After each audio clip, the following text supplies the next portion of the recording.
slide no Zoom. Uhum. Então, você e o slide, aí você está falando aí. Entendeu? Ou senão a gente mira bem ali, eu fico em pé, porque aí pega melhor o slide. A gente coloca ele aqui na frente. Não, o slide vai ficar aí, olha, vai compartilhar a tela. É você e o slide. O slide e minha voz. Isso. Entendi. Entendeu? Pode para gravar? Presente. Bom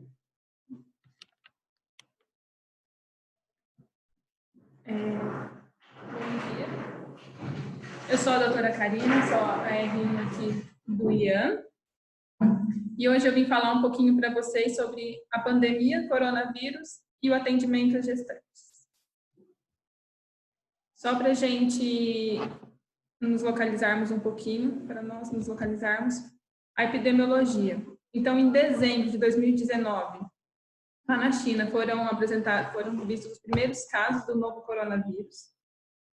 Dia 30 de janeiro deste ano, já foi dado um alerta global de epidemia. 26 de fevereiro, teve a primeira infecção aqui no Brasil, diagnosticada, de um paciente que veio da Itália. Dia 11 de março, foi classificado como pandemia.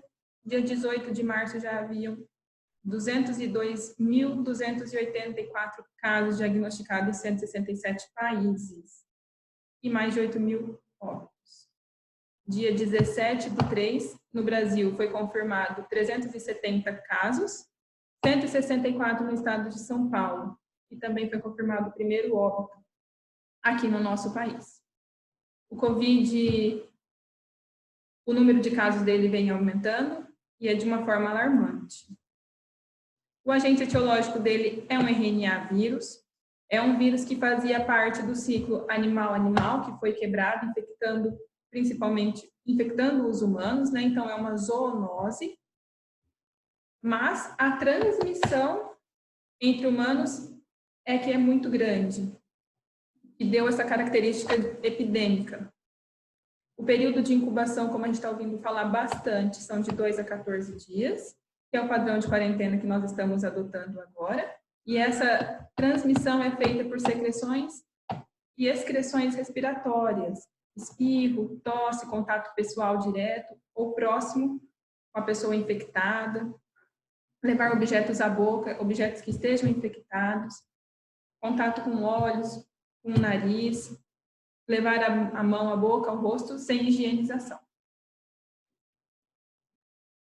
Vou definir um pouquinho os casos suspeitos antes da gente começar a falar em si das gestantes.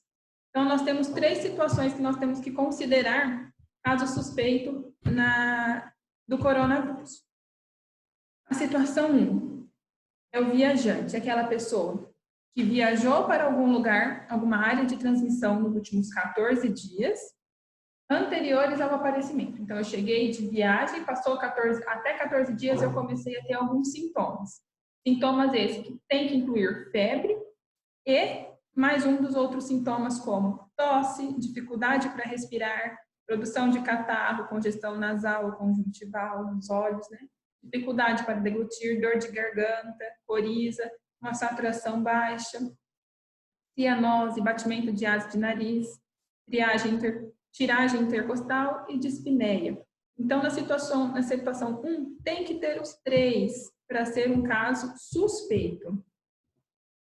Na situação 2, já é um pouquinho diferente, é um contato próximo. Então, você tem que ter febre e um contato próximo com algum caso suspeito do coronavírus. Então, algum familiar, algum amigo que tem proximidade com você fez essa viagem nos últimos 14 dias e agora está apresentando sintomas.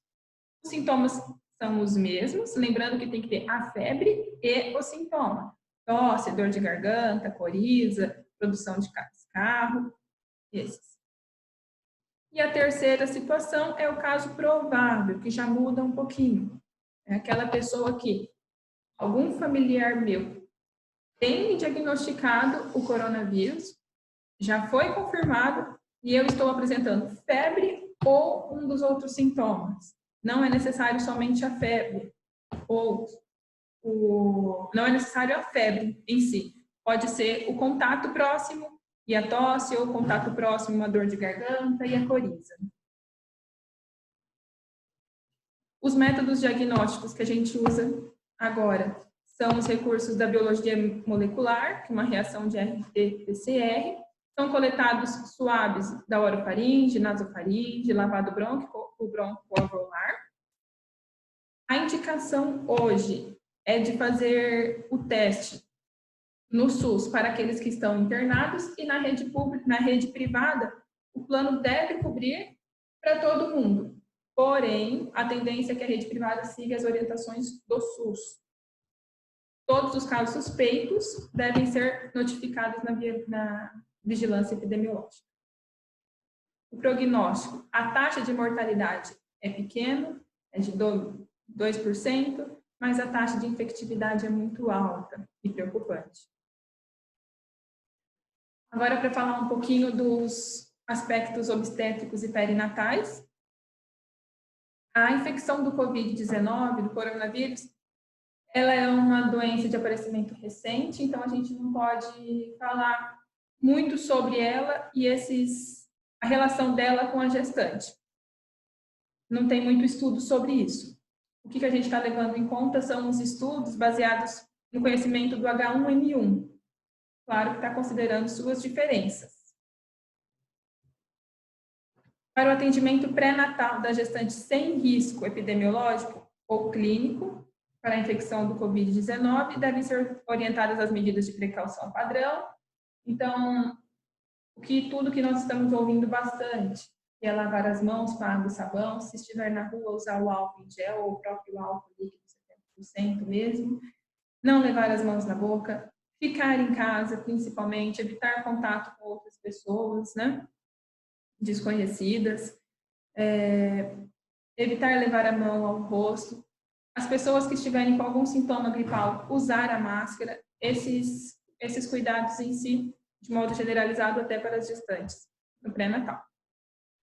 A equipe deve ser clara, saber estar com isso bem definido na cabeça, para dar a orientação e não promover o pânico nessa gestante.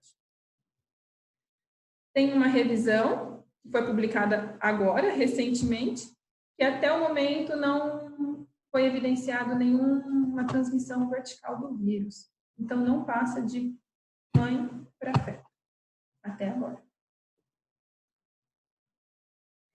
A infecção do coronavírus não tem se mostrado mais grave e as gestantes não têm se mostrado mais suscetíveis a contrair essa doença. A SOGESP lançou um informe e nesse informe tem as orientações que devem e que podem ser tomadas pelas gestantes e pelos médicos em relação a elas. As gestantes devem tomar medidas de prevenção, como já havíamos dito, lavar as mãos com água e sabão e usar álcool em gel, não compartilhar objetos pessoais, porque as gotículas ficam ali no garfo, ficam ali na xícara, ficam no copo, então cada um ter o seu. Manter os ambientes ventilados, evitar ficar em salas fechadas, evitar ficar em aglomeração de pessoas. Elas devem entrar em contato com o obstetra de confiança, caso apresentem algum sinal. Elas devem evitar buscar o auxílio num pronto-socorro, porque naquele pronto-socorro é onde nós estamos orientando as pessoas que realmente têm os sintomas bem prováveis do coronavírus. Então, ali sim seria um lugar que ela conseguiria adquirir melhor, mais fácil essa doença. Então, tendo os sintomas, ela tem que ligar para o seu obstetra de confiança. O atendimento hospitalar, então a investigação, o diagnóstico, o isolamento e o tratamento, só quando tiver piora do caso clínico. Os sinais de alerta, quando o período dos sintomas e o período de febre se prolonguem muito, ou os sinais respiratórios se agravem. Ou também tem a taquicardia, dor pleurítica, aquela dor na respiração, cansaço, dificuldade na respiração.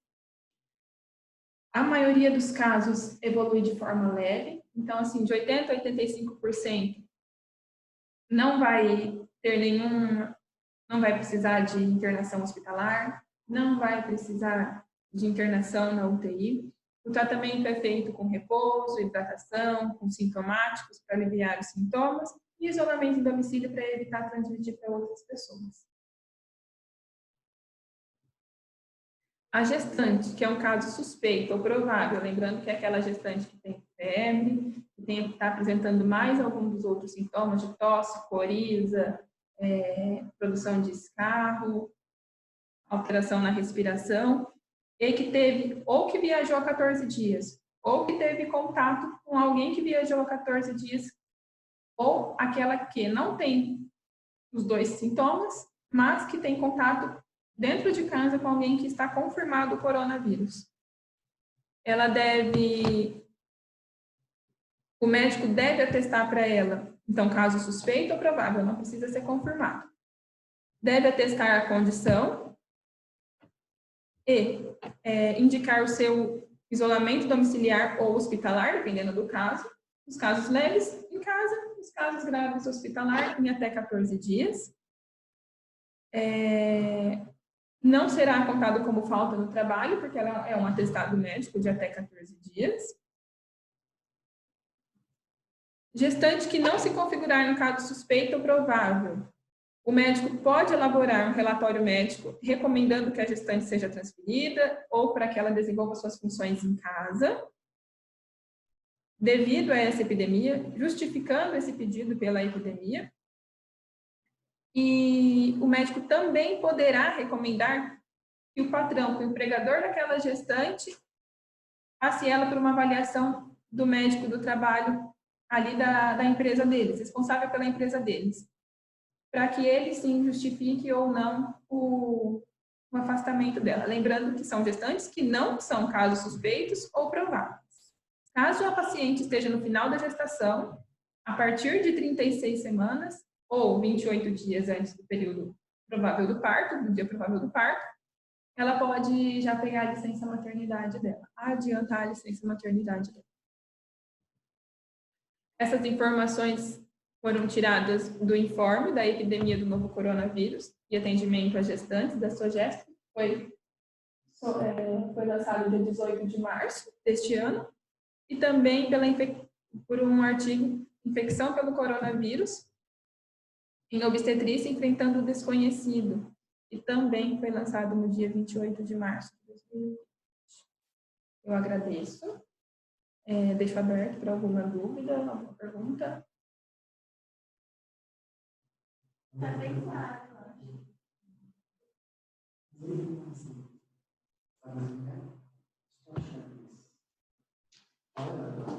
Entendeu? Então. Pode fechar isso aqui também, doutor? Deixa você. Pelo amor de Deus.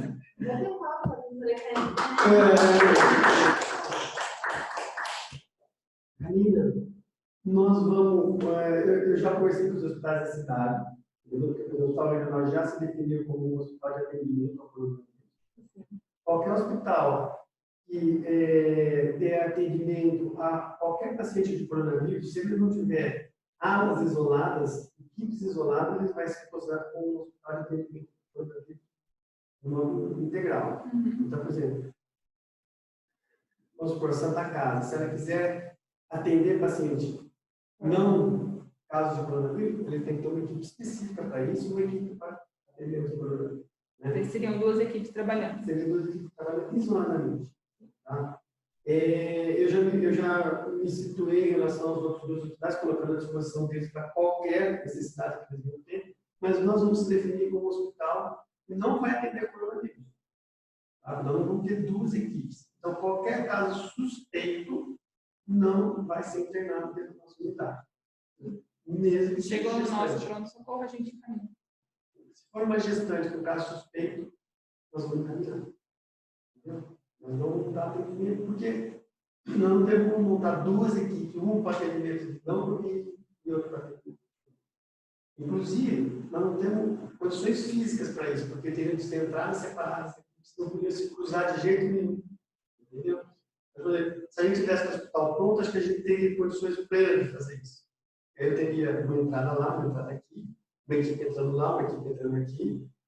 Mas não, a gente tem uma entrada só que entraria as duas equipes, então não é você isolar uma equipe. Então, a gente, como profissional da saúde, né, a gente tem uma responsabilidade social. Não adianta ninguém lamentar, todo mundo fez essa escolha, quando fez essa escolha, fez uma escolha sabendo que a gente trabalha com saúde, sabendo que a gente corre risco toda hora. Nós passamos nosso internato, quantas crianças não conseguiram ir para a cara, quantas infecções não pegou, quantas diarreias, né, quantas infecções de orofaringe, virose, no decorrer de todos esses anos, isso é mais uma virose. A diferença dela é o potencial de transmissibilidade. Né? Parece que o vírus ele é mais resistente, porque o vírus é um micro-organismo, ele é um RNA vírus, é um micro-organismo intracelular. Ele não sobrevive por muito tempo fora da célula. Né? Mas esse parece que tem uma característica especial de sobreviver por mais tempo. Por isso, o potencial de transmissibilidade é maior. Tá? Porque a patogenicidade dele não parece ser maior do que das outras. A gente teve já duas epidemias, mas que foram uma em 2002 na China e outra em 2010 na Coreia, né? Que foram restritas a uma certa área, porque ele tem a característica natural de transmissibilidade. Esse parece que é diferente, que a transmissibilidade dele tem um potencial maior por conta dele conseguir sobreviver mais fora da célula. Não se sabe, tem muita coisa que a gente não sabe, a gente também tem que ter humildade de poder falar para o nosso paciente, olha, a gente não sabe. Posso até ver se já saiu alguma coisa, mas, por exemplo, não se sabe exatamente, mas alguns trabalhos falam em 24, outros trabalhos falam em 48 horas. Acho muito pouco provável que o vírus vai viver mais que 24 horas fora da célula. Né? Porém, se ele viver 48 horas, eu estou ferrado mesmo, né? Porque se eu deixar um vírus aqui por 48 horas, qualquer pessoa não consegue respeitar, não. Então, por conta desse potencial elevado de transmissibilidade, os cuidados têm que ser agressivos. Você não pode descuidar. E a gente descuida. Durante a sua aula, você colocou a mão no nariz umas 8 vezes. Não é você. Todo mundo eu costumo, igual eu estava aqui como... Depois assiste. Eu vou assistir. Você vai ver quando eu vi, eu estava roendo unha praticamente, sem eu falei, não pode. Então, a gente está acostumado, a gente vai ter que se policiar muito. E a gente, eu como dono do hospital, eu estou aberto, de repente, mas doutor, tem uma área vulnerável. Eu acho que essa área tem que ser protegida. Olha, está faltando álcool gel em tal lugar. Olha, fulano de tal, está com tosse, está com coriza, e está sem máscara. Entendeu? Essa etiqueta respiratória, né, que é o termo da moda, agora, etiqueta respiratória, na verdade, é uma coisa que a gente devia seguir há muito tempo, mas agora as pessoas não têm que aprender a ter etiqueta respiratória mesmo. Né?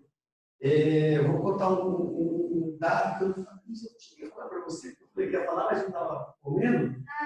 Eu estive na China, até a gente tinha que prevenir, por cuidado, porque eu costumo na China que sabe?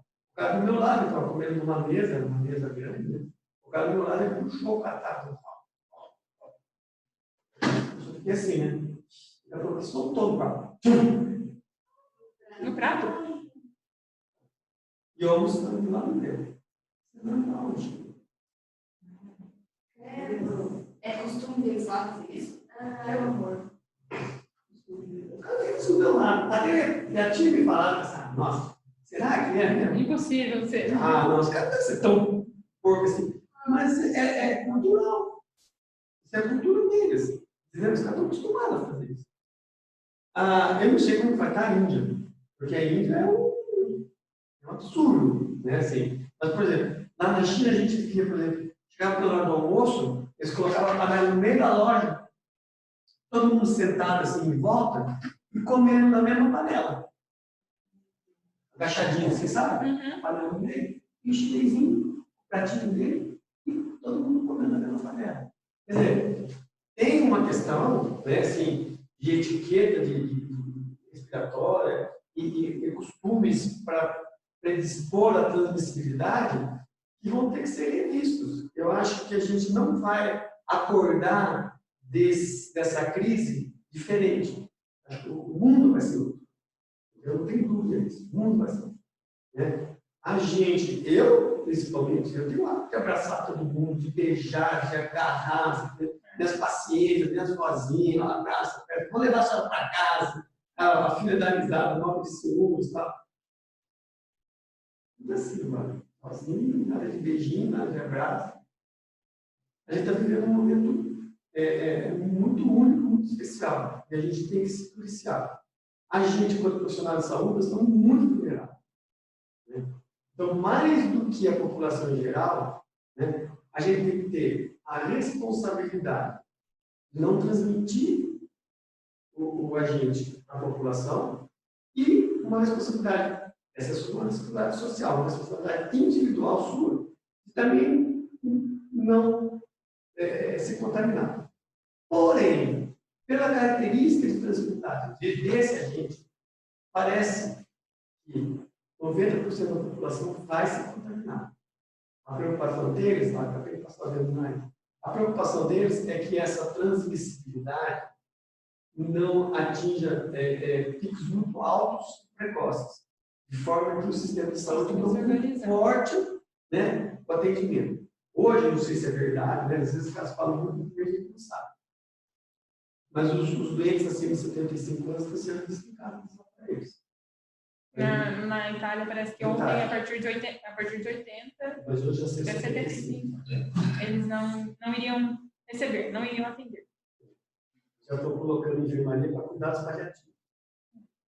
Porque o sistema de saúde deles, você imagina um país pequeno, rico, entendeu? Está sofrendo, está vivendo um caos. Imagina a gente que tem um país com dimensões continentais, que pega quase o continente sul-americano inteiro, entendeu? Uma população não sei quantas vezes maior que a da Itália e características econômicas desastrosas, né? A gente está vivendo um desastre econômico já. Então, imagina o que vai ser se a gente realmente tiver uma pandemia assim. Vai ser um caos. Um caos. Eu não tenho dúvida, isso vai acontecer.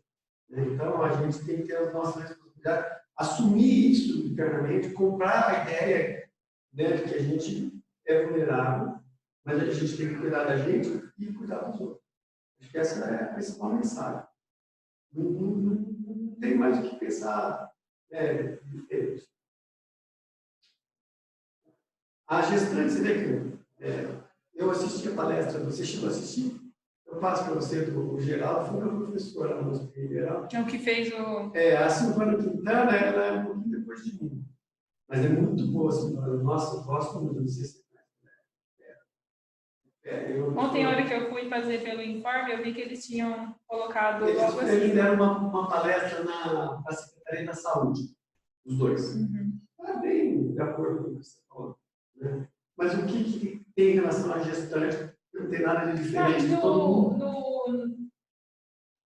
No artigo deles, eles colocam assim, algumas coisas a mais que eu não coloquei porque não são tão confirmadas, mas em relação a 10 nascidos lá na Sim, tem dois trabalhos China, mas sei lá, colocando 10 nascidos vivos. Ela fala, tem dois trabalhos na China, ela mostra os dois trabalhos, a casuística é pequena, lá para você extrapolar assim.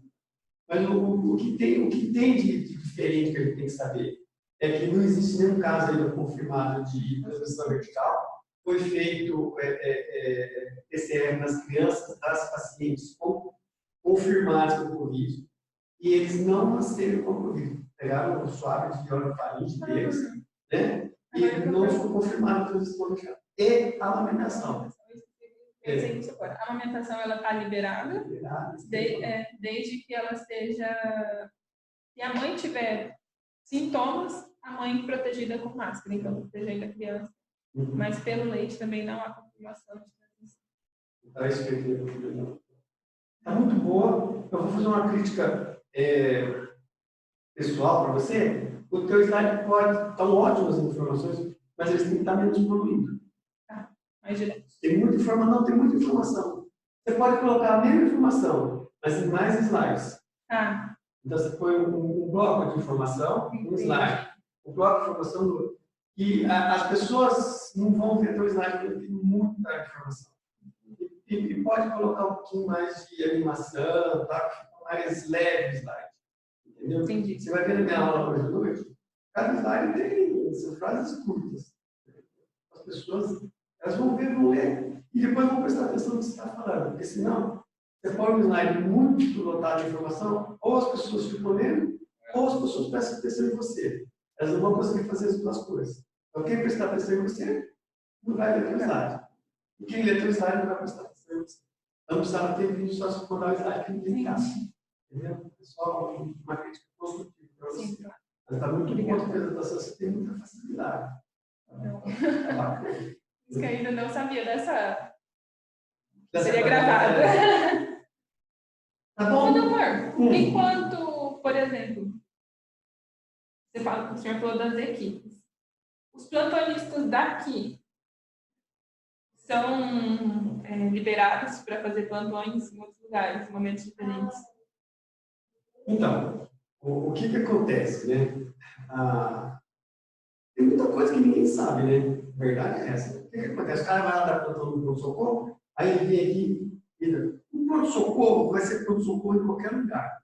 Então, não tem pensar, não, esse cara vai atender só no IAN e lá ele vai pegar paciente com Covid. A orientação é o seguinte: pronto-socorro. É isso que eu estou atrás do pessoal do os caras estão fazendo tudo errado. Botaram máscara nas atendentes. Cheguei lá, cada um com máscara de um tipo, com máscara de outro tipo. Não é essa a recomendação. Pacientes assintomáticos não devem usar máscara. Tá? Mesmo que trabalhe ali de frente. Tá? O paciente entrou, ele tem que ser interrogado se ele tem algum sintoma. Se ele tiver, tem que dar máscara para ele. Só que, o que está acontecendo? Está acontecendo muito uma utilização inadequada da máscara. A gente tem um ministro da saúde idiota e um presidente mais idiota ainda. Eles vão em rede nacional, entendeu? Põe máscara sem ser um caso, sem estar assintomático, entendeu? Não deveria estar usando máscara. E depois o cara põe a máscara, aí ele tira a máscara com a mão e põe a máscara. Como que você tira a máscara?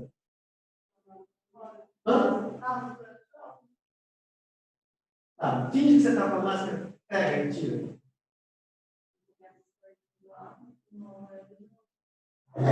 Como você vai tirar essa máscara? Finge que você vai tirar. Sempre pela tira. Você não pode colocar a mão no máscara. E por que você está usando máscara? Você tá? Nunca pela máscara. Sempre pela tira. E outra, a recomendação é que no máximo 2 máscaras por dia. Por quê? Não é porque a gente é pão duro que a gente quer gastar com máscara, máscara que vai faltar. E é por isso que a gente vai ter que economizar máscara, vai faltar máscara. E aí o que acontece? Você gasta máscara agora, aí amanhã o sistema de saúde não tem máscara para te dar. Você vai ter que trabalhar sem máscara. Entendeu? Então não adianta, a gente tem que economizar agora para a gente ter, porque essa pandemia são 3 meses. A gente tem máscara lá na frente. Mas eu não vou comprar porque eu vou economizar. Eu não vou comprar porque não vai ter. Entendeu? Porque não vai ter, porque a previsão é de que vai faltar máscara. Já está previsto isso. Eu pedi para o Vanilson já fazer